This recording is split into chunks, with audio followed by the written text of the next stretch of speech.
How's it going? Welcome to the D2 Speedcast. This is episode 14, just coming off of a doubleheader at Road America. That was a long weekend, but we're back in Indy now and have about 3 weeks until mid-Ohio, so it should be fun. Good time for you to take a rest day, Dalton. A breather. Well, I had a nice bike ride today, but took Monday and Tuesday off. It was a little sore. But it was a tough weekend, like you said, right? You know, it was a very short weekend for everybody. Straight off of the Indianapolis weekend, straight into Road America. A very, very long track, a very high speed track, very physical track. Few breaks with the long straight, so there's a few breathers for you, right? Yeah. But with the practice straight into qualifying, straight into the first race, all on the first day. That was pretty tough for you. You've got to admit, right? Oh yeah, no, the physical side of it was definitely it was daunting, you know.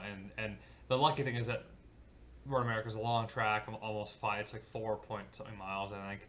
You know, long straightaways, and that definitely helped. Like physically, the races weren't as tough as in Indy GP because the heat was lower and the track's maybe not as physical, but like just the volume of work that you had to do going right into, you know, a 75-minute practice, qualifying one race, wake up the next day, qualify, race again. Yeah, it was taxing for sure. I was pretty tired by the end of the weekend. Not just physically, right? Either, Dalton. You know, we had to learn, and everybody's trying to figure out the new aero screens. We can see on the pictures behind you here. All the you know, the aero screen. It's a new challenge for everybody. It's about 70 pounds, is it? I think. Yeah, about 70 pounds, and it's high up, right, which is super critical in terms of the weight distribution of the CG height, and you know, the load transfer laterally. That's a big deal. Braking as well. It's putting a lot of new stresses on sure. everybody and the team. 100%. What's up, Corey56? Thanks for following, and Prasad, thanks for following along. Oh, you're an engineering student. Cool. Yeah, Nice. like I mentioned, I have my degree in engineering physics, and that's a big part of, you know, how I go about racing. Right, is the STEM side of the engineering, knowing how the car works. And Darren, you can speak to it. It's like without the engineering background, you get like kind of a journeyman experience you know, as far as race engineering is concerned. You know, it's like you can't knock guys like yourself and Dixon who have been doing it forever that don't have that background, because you learn it on the job. Mhm. But as a rookie, I think it's pretty useful coming in with that, because you kind of know the language and can relate to the engineers a little bit better. Very, very much so. That's very well said. With regards to, you know, the likes of myself, Dixie, you know, I don't think he's got a physics engineering degree like you either, or willpower. But you know, we've done it for a long time, and I hope that's what I bring to the party for you, is my engineering experience. Yeah. You know, I think we have great conversations, don't we? You know, you have the actual the book smarts behind everything, whereas I have the, you know, the experience. And I think that together, you know, the conversations that we have going up to Road America for 6 hours, coming back from Road America for Long 6 drive, hours, sure. or during the weekend with the engineers. Yeah. Yeah, we were in the shop Tuesday and Yep. kind of reviewing the weekend with my race engineer Daniele, who's you know, and been a great help this year. And it's like that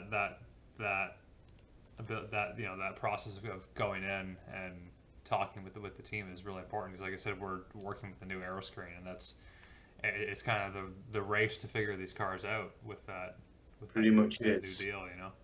Yeah, definitely. You know, there's a lot of weight, like you said, there's a lot of weight up there that's got to get stopped. There's got to get turned. Um, and like you said, I think what you said there exactly is what we're finding during the weekend. It is literally a race to find the setup. I think they found it when they went to the huge downforce cars a few years ago. You know, with the bumpers behind the rear wheels with all those extra wings. They had tons and tons of downforce. So it was, you know, some teams looked into good setups with that.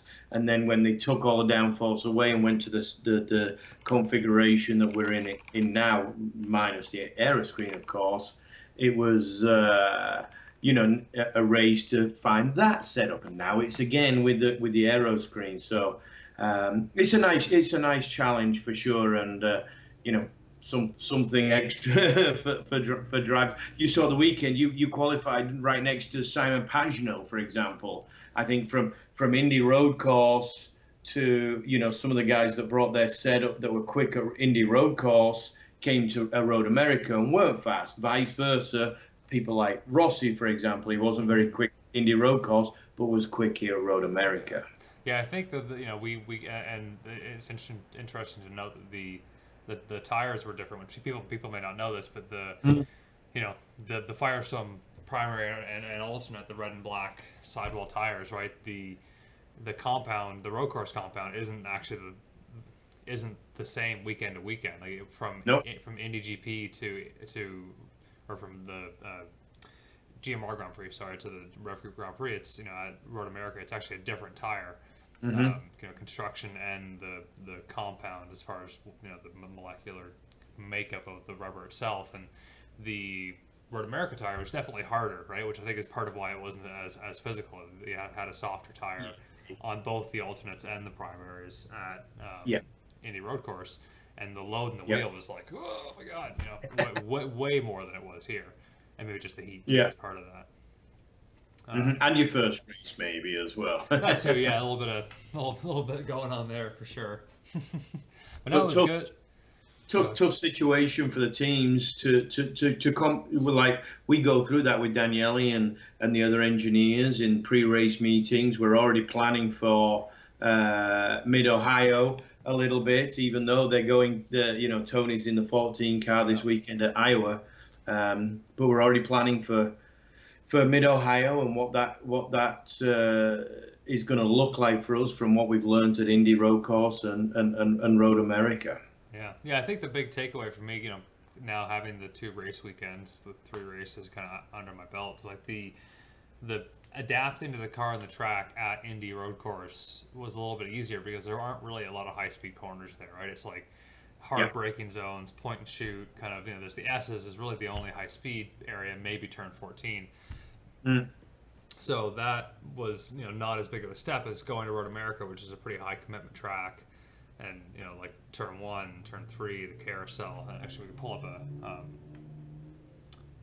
a track map that I can kind of show. If we can go through that, that'd be kind of fun. Yeah, so there's a lot there that are barely flat out, meaning you looking here, turn 7, turn 11, turn 13. They're right on the limit of being full throttle all the way through. So it's major commitment for your drivers. 1, 9, 10, 14 is super fast. Yeah. I thought it'd be kind of fun to kind of go through the lap, right? So like I said, turn 1, super high speed. Mid corner speed is probably 130 miles an hour or so, 120 miles an hour, maybe thereabouts. Yeah, talk a little bit about what you're doing with gears and brakes. Yeah, it's like, so turn 1's not really like an all out brake zone. If it's out of 10, maybe it's a 6 out of 10, just going down 2 gears to third or fourth, depending on some teams were doing either, just depending on what gear ratios they want to run. 3, kind of same brake effort, a little bit lower speed because you don't have the same speed coming in. Downhill from 1 to 3, so you don't want to outbrake yourself there, and it leads on to a huge straightaway. Oh, your Skype has gone all weird again. Always weird, and that's Darren's the tough Skype one. keeps jumping around. I don't know why. It's all my fault. Yeah. Yeah. But that one leads on to a long straightaway to turn 5, so that one's super critical. Like we were working all weekend on trying to get fine time on just getting the power early there and getting a good run down the straightaway. Good exit speed. There's several things that we work on in each individual corner, isn't there, Dalton? There's braking points, there's braking pressure, the trail off of how long you brake for into the corner, that minimum speed, the point that you actually get onto the power, and then the power that you get to full power, and that eventually the exit speed. So I think that's one of the corners there, turn 3 they call it. Is I don't know if 2 really counts as a corner. It's not really a corner, but I guess it is a bump there, maybe, isn't there? There could be a corner, but I bet they didn't want there to be 13 corners. I bet they didn't want to end on turn 13, so Pro. they added in 2 as like kind of a gimme. Yeah, That's exactly. my So. theory. But yeah, no, Or maybe old school. Maybe when AJ was driving, maybe they straightened it out after maybe yeah. his ankles going off there in turn one or whatever. He's had a few. Your boss, he's had a few crashes here. Yeah. So, but yeah, very important exit speed. One of the big overtaking spots there down into turn 5, right? Mm-hmm. Yeah, in turn 5 again down. It's the straightaway kind of kinks and bends, and you just kind of give the car its head a little bit and let it sort of find its way through. You don't want to be forcing it to one side of the track or the other to scrub speed. But it starts going downhill in the brake zone in turn 5. Making sure you're opening up the entry and braking super deep there. You can brake really late. It's like the 2.5 marker. Crazy. Which I think it's just that I don't know if it's just the surface. You're going downhill, but I think it's just the surface is so grippy there. Mm-hmm. Lots of exit curb that you can use. It's pretty rough, the exit curb, but you can run over most of it. It kind of vibrates the whole car. Uphill into 6 under the bridge there. That's a super cool corner to watch from the outside. I think lots of people like to go up there and watch. As you can see, it's one of the slower parts of the track, so you can really see the cars going through. It's kind of neat. But coming up the hill into the brakes on the rear end always gets light on turn in, and you still want to carry good speed through there. So that one's always a little hairy. See, my dog's back for a minute. Pop. Now mine's going, yeah.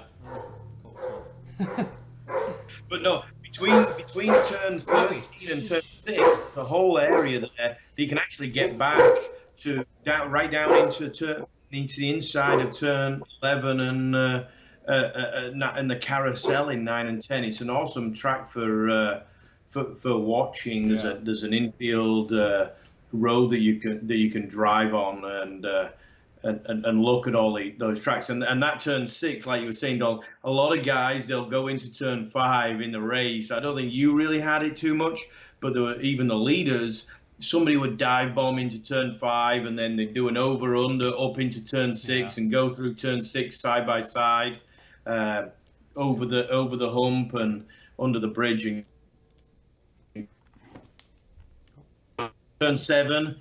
Pretty nearly flat out. Did you ever get it flat out during the weekend? Not quite. I don't think we did, right? No, not quite. And I don't know if anybody really was with the aero screen now. I think like when I drove Hunter Ray's car there in 2018, 2017.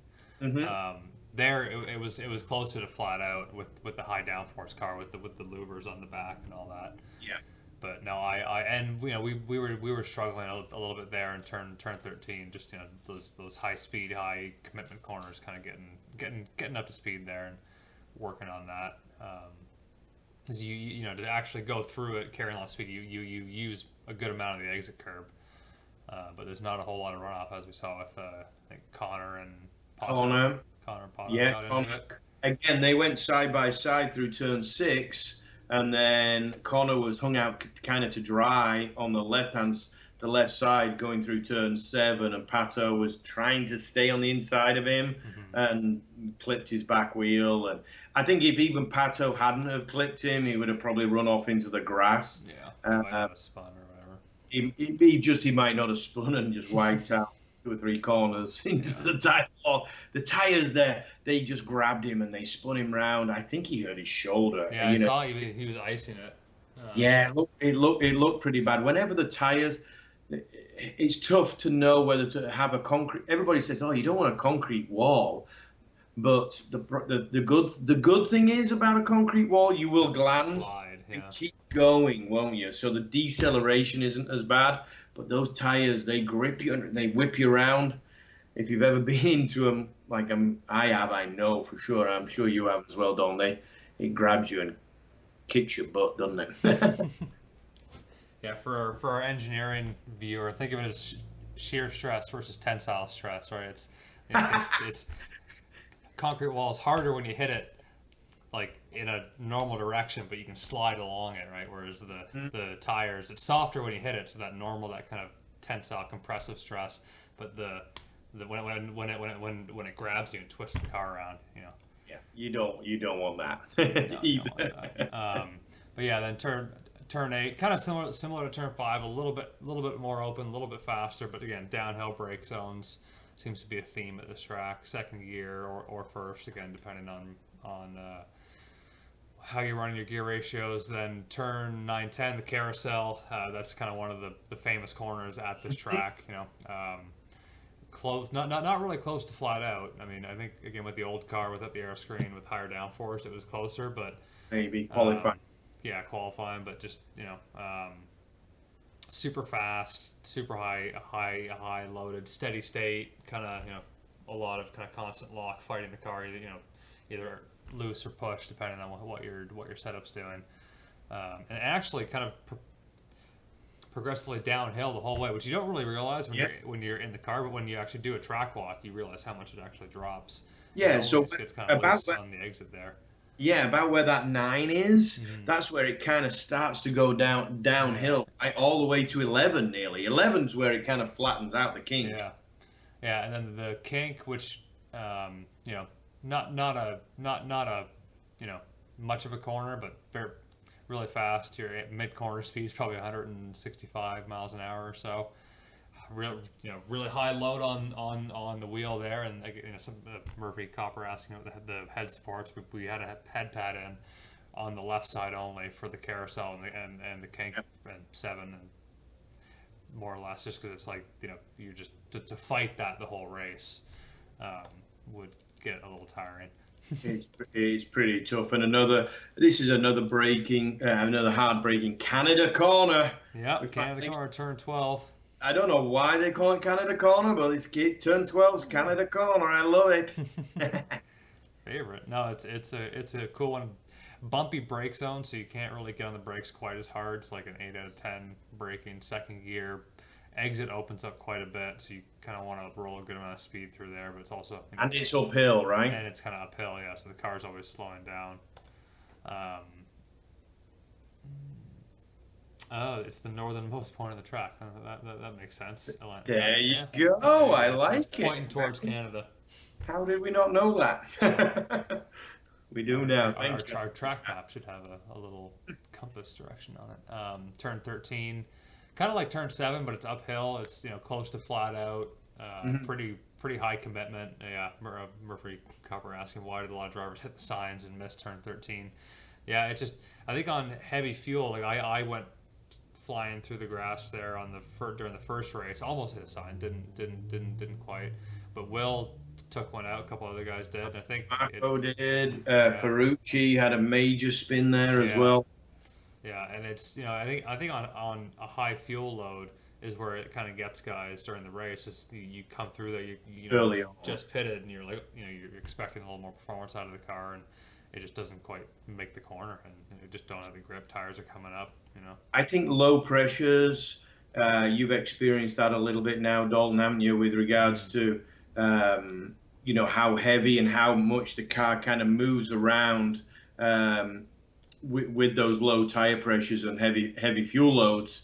And I think everybody's so used to turn 7 and 13, nearly flat out, like all the time, like literally every lap you're going through there, you're trying to take it, flat out, full throttle all the way through without even a little lift. Yeah. Then you get full tanks, you get low tire pressures, the car maybe bottoms out a little bit and loses a hell of a lot of tire grip, and you just need to go just a little bit wide, and it sucks you off into. Nobody had a major crash there, but no, just a lot, they went for some wild rides through there up to 14, didn't they? Yeah, and then turn 14, pretty tricky one because you kind of hustling the car back over from turn 13 to get set up.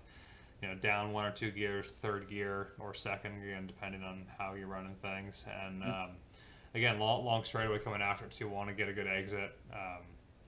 And it's I think with the way that the tires, with the compound that we were running this weekend, I think it seemed like a lot of cars were struggling with some oversteer and like just being kind of nervous going in. And that's you want the car to be settled so you can get back on power and commit to a good exit. So that was always pretty challenging. And they've repaved it as of a couple of years ago, so the load in the wheel was a little bit higher, just with the kind of new tarmac or whatever. Yeah. And then pit lane was kind of interesting this week because they actually had a 2-stage pit lane speed limiter, which they've only really used on Texas, I think, on the oval, where on the apron, because you'd pit off a 3 at Texas and you click it once, and it goes to 90 miles an hour, and you do 90 around the apron, and then you get to pit lane and click it again, and it goes to 45. But we were actually trying that out here, so you'd come off the track and basically almost immediately the pit lane speed marker's there for the 90, which actually felt really fast because you're going under that bridge pretty much flat out in second gear at like 90 miles an hour, and then you're in pit lane, then you got to brake and slow down for the 45, which kind of caught a couple guys out. Definitely, it took a while to get used to that during the first race. I think I was coming in behind Renus under yellow, I think it was, and Marco basically flew up the inside of a bunch of guys, and we ended up side by side. Yes, I remember. In like going down. So he's in the slow lane. Then I had to kind of back up or like slow up to get into my box because we're both doing 45 miles an hour, and that's when Santino got sent, and we both kind of ran into each other and almost lost it coming into the box, but saved it and actually stopped pretty much right in the marks. Yeah. It was a pretty good stop. There was one or two mechanics that were panicking that you were going to thought I was coming spinning into your pit box, but we shouted at them on the radio and got them back. Get back at your spot and change some tires. So what's Corey having to say about his theory of turn 12 there? That's interesting. That when the track first opened, litter under the stands was Canadian beer and cigarette packs. And the track owner heard about it. That's what they renamed it. Maybe not the cigarette packs. Maybe Molson's. Yeah, I mean, it was me. That's me and your dad's corner there for sure. With the Molson Canadians, we like that. That's fine. But no, it's a lovely track to drive, isn't it, Don? The undulation. I think for me, I raced a lot in Europe. And on a lot of the Formula 3000, which is like the Indy Lights of Formula One, following the races around the world, primarily Europe. But the racetrack. I mean, don't get me wrong. There's some great tracks in Europe, but the Formula One tracks, they tended to get a little bit the same. Yeah. Perfect curbs and Paul Ricard syndrome kind of thing. Yeah, exactly. But so you to go to a track like Road America where you've got some undulation, some blind corners, some heavy commitment corners, where you're holding your breath, right? It's like, I hope the track's still there where I left it last lap. No, it's got a lot of character to it for sure. It does. That's what people love about it.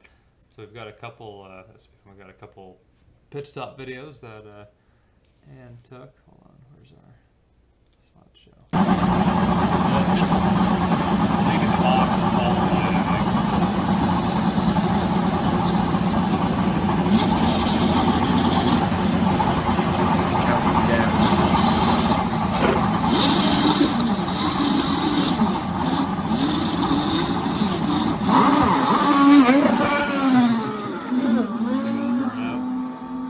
Like it. Yeah, Charlie and you were in both different groups, weren't you? Yeah. So, and the qualifying format for this weekend was that you didn't draw, but the odd and even numbers were split into qualifying groups, and you each got a 14-minute qualifying session. Oh, yeah. Sorry if the audio volume is a bit loud here. I'll turn the mic down a bit for the next one. You've got to turn the volume up when the engine starts cranking, for sure. Well, at least in real life, we have our big headphone. You guys in the pits have the headphones on, and we've got in your helmet. You've got your molded earpieces. I don't know if I have it set laying around. I could show. No, I don't. No. They basically put a stopper in your ear canal and then inject like an epoxy, not epoxy, but like a two-part mold impression, foam, like a gel type thing, and it sets. And it takes the shape of your ear, and then they pull the stop with a string on the stopper. Then they pull it out, and then they have the actual shape of your ear. And then they put the the speakers in that. And actually, in IndyCar, we have accelerometers in them, which for if you have a crash, they can record all that data. All the day, because of all that, I always found, and I think you're finding now as well, Dalton, aren't you? You need to rub on them a lot. Yeah. And tweak, sand them, cut them a little bit. It's the higher G forces, I think, with your helmet. And you were talking about you ran a bit of a helmet pad and things, but all these different things, seams in your racer. You got a saw on your back of your shoulder, which wasn't particularly from your seat. I think you maybe had a little crease in your race suit, Yeah. and it nearly is. You've got a massive bruise and a scab on your shoulder from bleeding. There's a lot going on there. Lots of blisters. They're getting better. This one's kind of calloused up now, so they'll be all healed up for Mid Ohio, which is nice. Yeah, and the grips are super important on the wheel. You definitely need that because you don't want the wheel to get ripped out of your hands. And then great pictures there. The guys fueling and leaning in and getting the tires changed. It's all pretty cool. Good sequence. Set of pictures. That was pretty cool. And you can actually see the air jacks on the bottom there. Like under the car, those post-its coming out. So the guy that runs out on the back has that wand basically, plugs that into the little receptacle below that yellow box with the light. There's a kind of a receptacle there, and it's basically like an air jack system, and it props the car up so then they can change tires, as opposed to NASCAR and F1 where they use manual kind of hand jacks. I think the air jacks are cool, but they also add weight to the car. So yeah. And they can fail. They can fail as well. We got a few questions. Any questions down there that we need to be answering? Let's go through. So from Prasad 21454, is the engineering involved in IndyCar mostly revolving around mechanical engineering, or are there other engineering disciplines involved that your engineers need to know? So actually, this is an interesting one. The not Daniele, but Mike Colvert, who's kind of the technical director for Foyt this year, or he's kind of head engineer type thing. He actually started in biomedical engineering. That was his background. Yeah, but had a love for racing and went from biomed from working. I can't remember what he was doing in that field, but he worked as an engineer for, let's say, 6 years or so, and then went kind of up the rank. Said I just want to work in racing, and then went up the ranks from mechanic to DAG to junior and engineer and so on and so forth. So got his experience, didn't he? Like we were talking about, difference of the journeyman experience. Guys like myself and Dixon and those guys come. But there's definitely a place for both. He loves Daniele, who is your mate. He's your number one engineer this year. Say extremely smart, but sometimes needs calming down and bringing back to reality as well. And plus, he's Italian, and he blood gets hot. He gets a little flamboyant sometimes, doesn't he? Yeah. And no, so the as far as like the engineering field, that you probably most relate mechanical engineering to what we have to work on. Yes. But if you, especially for working for a race team, but let's say you worked for Ilmore, who's kind of like the performance sort of contractor to make all these engines and stuff for Chevy. They'll have they'll have chemical engineers, powertrain engineers doing this is on the development side of it, right? You could have materials manufacturing guy, for Delara, right? Like again, that's very mechanical engineering. But like my degree was and Schviz with materials option, right? So like carbon fiber composites, designing of monocoques, right? So that would make sense from a supplier standpoint. But for like a race engineer, probably mechanical would be the closest. But there's with any engineering degree, it's just like real life. Once you're kind of in the field, what you went to school for isn't as long as you have an engineering degree, you can kind of transfer between branches, right? Like it's relatively common to find and like a chemical engineer who has a job that you might think would be more of a mech thing. So, see what other questions we got. The two speeds in pit lane were 90 miles an hour and 45 miles an hour. Yeah, kind of. They didn't. That was first time for Road America for this year as well. Last couple of years, it had just been 45 miles an hour throughout the whole pit lane. It's a long pit lane. It's a super long pit lane, and I think they wanted to make it a little bit more competitive for pit stops and pit strategy. Right, Dalton? it was barely a 3-stop race. Don't think anybody tried to do it in 2 stops, but there was some different strategies of getting off red tires early and going to blacks, which was the majority of people for the weekend were faster for the long stints and things. But the last year it was a lot longer and a lot more of a penalty if you did an extra stop. Yeah, yeah, and yeah, like I said, just trying to make that pit dynamic thing to go a bit better. Is it beneficial to have 2 race weekend? I think the it was definitely nice to have the chance to go at it again the next day. Mm-hmm.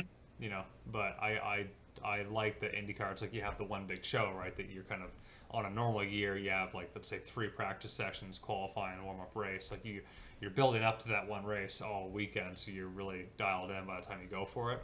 Mm-hmm. On a year like this, where we're excuse me, where we're just happy to be going racing and that our sport's still running. I think, yeah, definitely having doubleheaders is nice, as we get, for me, as a rookie, get the experience, but it is super physical. Like for this weekend, the guys at um, Iowa, like 250 lap, basically full length races, back to back on an oval. That's gonna be a tough weekend. Indy GP, Road America, Iowa. It's a tough schedule, and for you with regards to rookies and you probably don't like to say too much, but the normal race weekend, you've got 2 1-hour practices on day one, where you could be you would normally be getting out of the car after the first 1 hour, looking at video, looking at data, you know, working on setup a little bit, any racing, any lines, any techniques. We were getting for the second one. And then you have a night to work on it, and then the next day you've still got another session. Whereas this, it was like you had an hour practice, then an hour between, then qualifying. Yeah, it was like it was so frantic It was between a crazy weekend.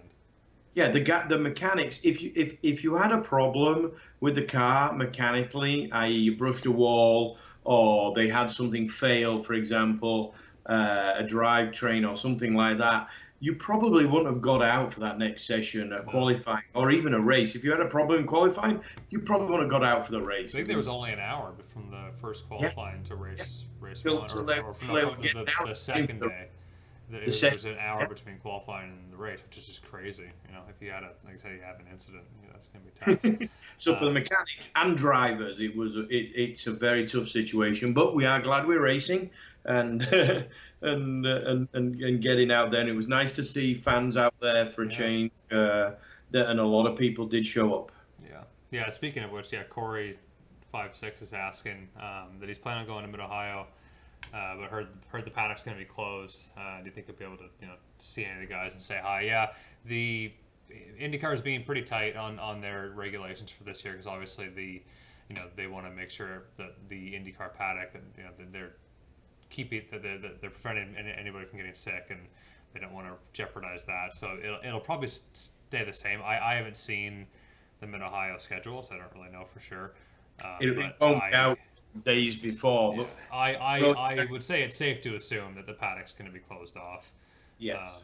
Now, if you see us scootering around on our pit bikes, feel free to say hi, and we'll stop by and chat. But and then sanitize, and wash our hands, and we'll all be wearing masks and all that. But it probably won't be a normal race weekend. But if they're allowing fans like Road America, then definitely come camp out and come and have a good time for sure. I think it was relatively normal for the guys. I think like Corey was saying, the only difference was the access to the drivers in the paddock. Yeah.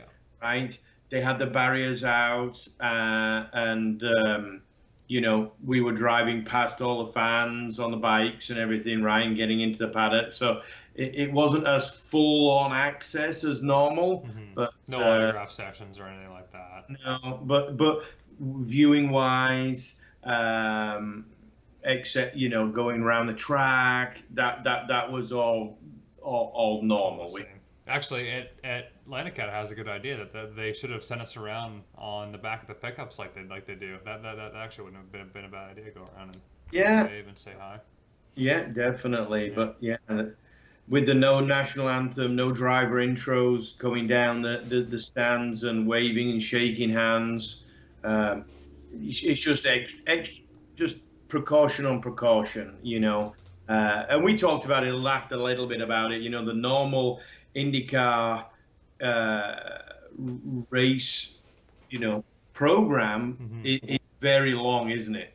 You know, from those driver intros, you got to lap around in the back of the trucks, and then you've got to go stand behind your car and get the national anthem sung, and then to the drivers to your cars. Normally in Indy Lights, it's just drivers to your cars And and go, yeah.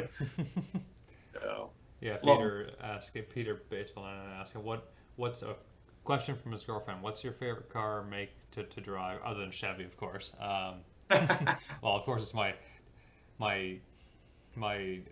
Delara Chevrolet, but can't really take that thing on the road. No, I've always been a fan of of Land Rovers. Like I love the old Defenders and the like old vintage Land Rovers. So that if I ever had like a project car or something like that, I think that'd be kind of fun. The Toyota Land, the old Yeah, Toyota Land Cruiser, I think that type of thing you like, don't you? like older 4x4 stuff. I think is kind of cool. Not really a Jeep person, which Yeah. my Your girlfriend my has one. girlfriend Nicole actually drives. She drives a standard Jeep, so props to Yeah. her. But like I like the Wrangler body style. That's not really my thing. I'm more of a Defender kind of guy. Which she says that the Defender and the Jeep look the same, which I don't think you can. I don't think that's true. But anyway, Very English of long-winded you. answer. Very patriotic. Patriotic. I love it. No, you're a climber. You're an outdoorsy Yeah. guy. All that kind of goes with the Defender, Mm. off-roady, you know, camping out, all that kind of style, right? You don't like any modern day cars. You're kind of similar to me. I'm all the modern day Ferraris and Porsches and all that kind of stuff.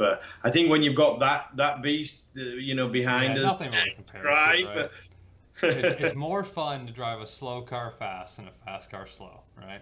Bingo, bingo, bingo, Which bingo. if if you have a sports car, it's like if you're driving like you should be on the road, it's like well you're just putzing around, right? So Hmm. and to be fair for to Chevrolet, like I've tracked a few Corvettes over the years, and that's probably my, and I'm not saying this just because I'm like from real experience, like the way the Corvettes drove on track was always super fun. So I as an American sports car, I think those are my favorite. Hmm. You know. I love it, but I think like you said, for us, for me, it was always hilarious when anybody knew that I was a racing driver, and maybe you found this as well, Don, and they drive with you in the passenger seat for the first time. Yeah. It was always hilarious. The seatbelt goes on, and they're like hanging on for dear life, and my seat's let you know my Yeah, seat, right? you're laid back. Yeah, I'm laid more than back, me. and I'm like cruising along like beneath the speed. It's my crew. I'm not going like you said. You can't drive a fast car slow on your normal road driving is driving it slow on the roads, Yeah. and yeah, So yeah, that's and kind of where I'm at for that. for sure. So So what other? We got a couple other videos here. So we've got. I think this is this. So this is so they because they actually did the national anthem and all that stuff during the pre-race, but it was for the TV product and all that. So this is after drivers start your engines and then when we launch here. Watch awesome. your watch your ears if you're wearing if you're headphone users. So everyone's on pit lane and then you do a little burnout and go. Um, this is coming in for a stop here. Red's going for black or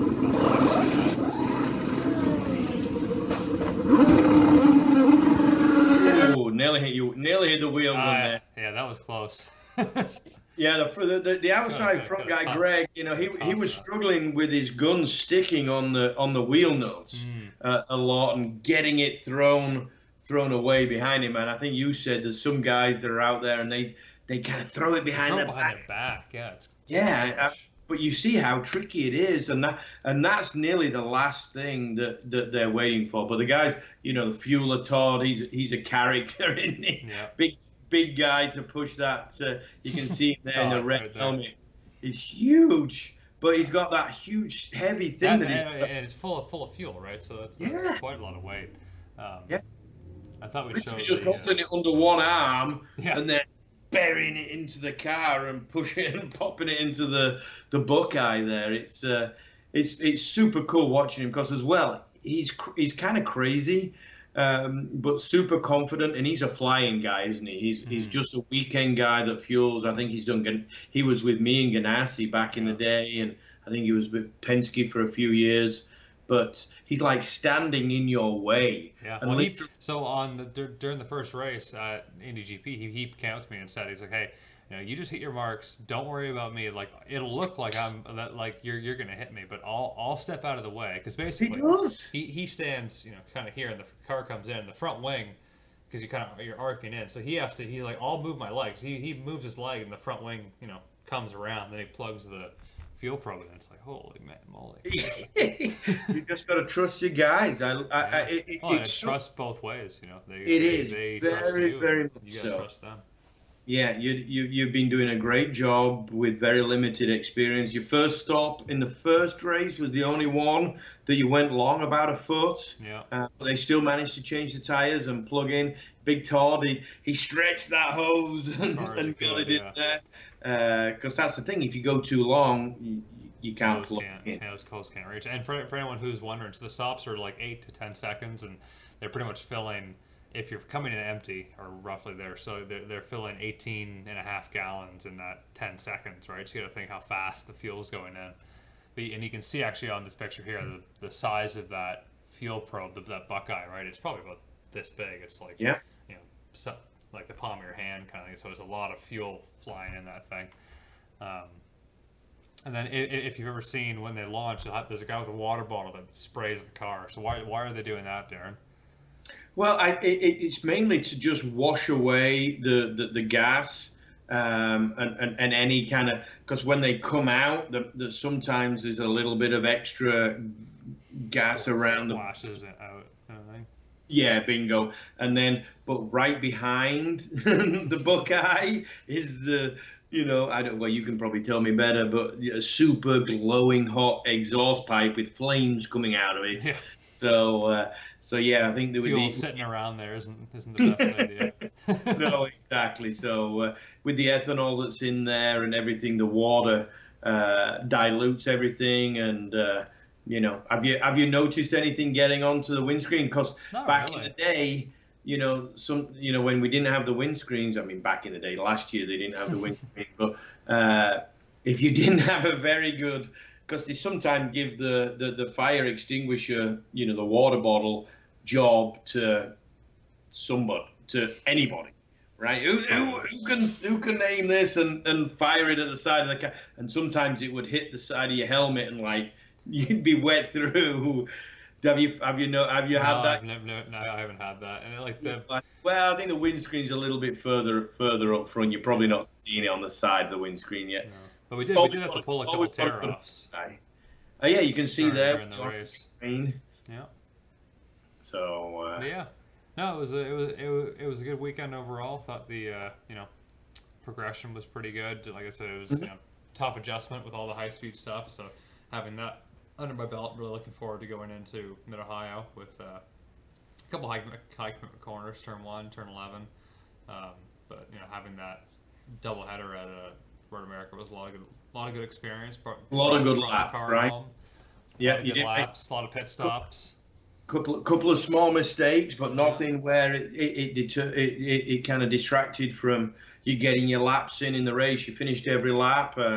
You raced with a lot of guys again, which was great and good experience on restarts and starts of the race. Fuel saving, we did a little bit Yeah. as well, hitting your numbers. They couldn't believe they took. You probably didn't hear. I probably didn't tell you, but they were saying on the pit stand, right? Hit this number.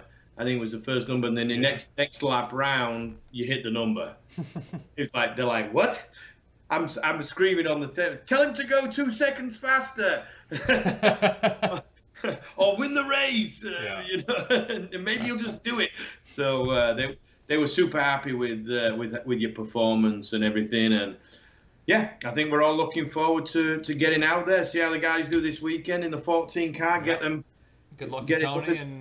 Tony and Charlie driving the Bryant car and the Toshiba #4 Chevrolet. So yeah, it's going to be a good weekend for them. We'll be back at home in Indy, so we're not going to the track because they're still doing each team basically has a roster. They can only have about 20 people per car coming. So we're not essential for next weekend. So we'll be cheering them on TV, watching the NBC broadcast, and everyone Yep. in Canada. Make sure you catch it on NBC, NBCSN, and in Canada it's Sportsnet SN1, I think it is.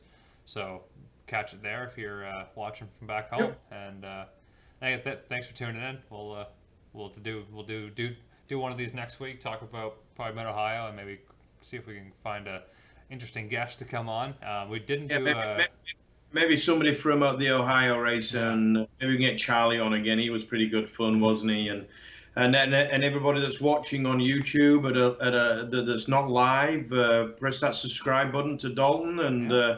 and give us a thumbs up, and we'll see you next time. Yeah, and we didn't do a merch thing this week. It was just kind of too hectic with getting back and everything. But stay tuned on my social, and we'll be doing another giveaway. I know I'll be sending out the winners from last week.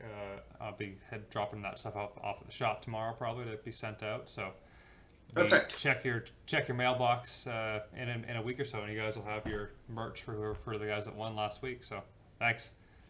See you next All time. right, guys. See you later.